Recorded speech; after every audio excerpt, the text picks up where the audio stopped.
out this morning? Well, for me, I think the Labour Party presidential candidate is magnifying the statement beyond the context. I think well, it's normal. I think it started from Obi, where he made have a press conference. I think where he tried to weigh things and bring his own opinion, which is actually accepted. And you don't expect the APC not to actually give you a response. So in that response, you are not taking. That's how we actually do in Africa. When you are in power, people try to really tell the world that you are actually have a negative, maybe negative optics, so to say, in this case. But for me, I think it's normal for them to respond to him. He is now interpreting the case, so he must also interpret it further, because I think it's just a mere statement by Philip Morka. And remember, Philip Morka does not have any political appointments directly that you say his presidency that is speaking or his government that is speaking. He's just an APC publicity secretary, and he has the right to actually, if Obi is in power too, even without Obi being in power, we could also see people speaking for people like Dele Farotimi, Aisha, and a lot of people are also speaking to support Obi. So I think it's a normal thing that we should expect in politics, and we should expect more maybe late this year to next year, whereby there will be exchange of different. So I think it's just a mere statement. Presidential candidate of Labour Party should not magnify it beyond. Now let's look at some of the points that Mr. Peter Obi raised, which many say might have been the issues that have poked on the nerves of the APC. He talked about the days that President Bola Ahmed Tinubu has spent in office.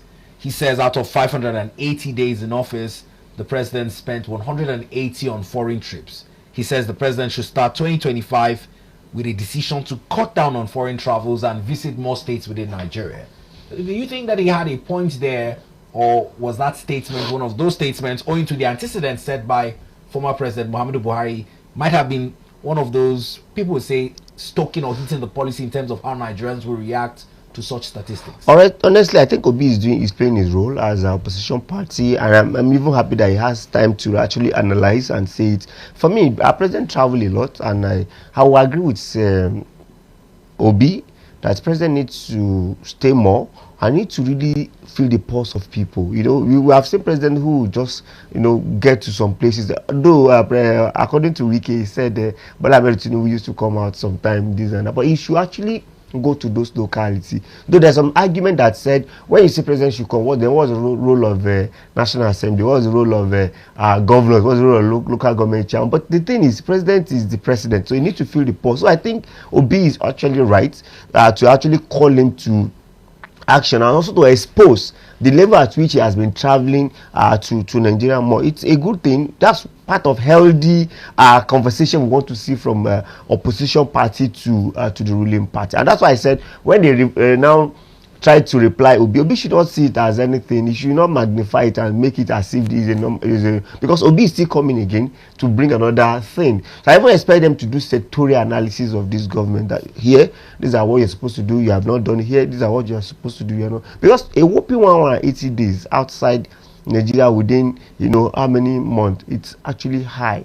And also you see president, and that's why people in Niger are trying to say maybe president is rubbing mind with France, because he traveled more to France. And I don't know, maybe it's on his day, maybe it's on health grant, but what have you. It's not bad to travel, but how many days I actually travel? He should delegate more maybe to his vice, so that he can at least stay at home to do some things. Now, he also cited our growing national debts, quoting statistics that in 2015 it was at 15 trillion naira, and coming to 2025 our national debt has risen to over 100 trillion naira.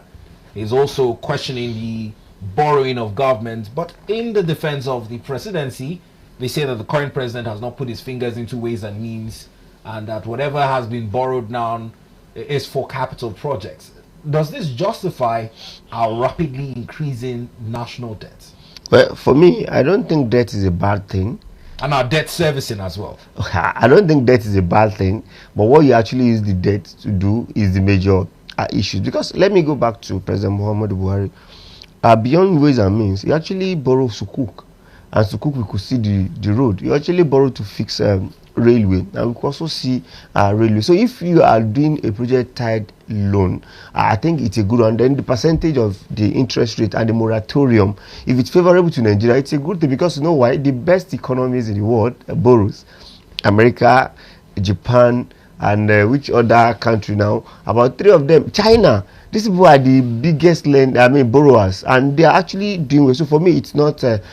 But in terms of ways and means, I think it's good if President Bola Ahmed Tinubu could correct that. But I don't know. I don't have that information clearly. It's like if they have even increased the rate from 5% maybe to another percent, at which they can actually use the ways and means. Then in terms of debt servicing, I think the problem of debt servicing is the problem of flotation of naira, and that's why for me bringing subsidy remover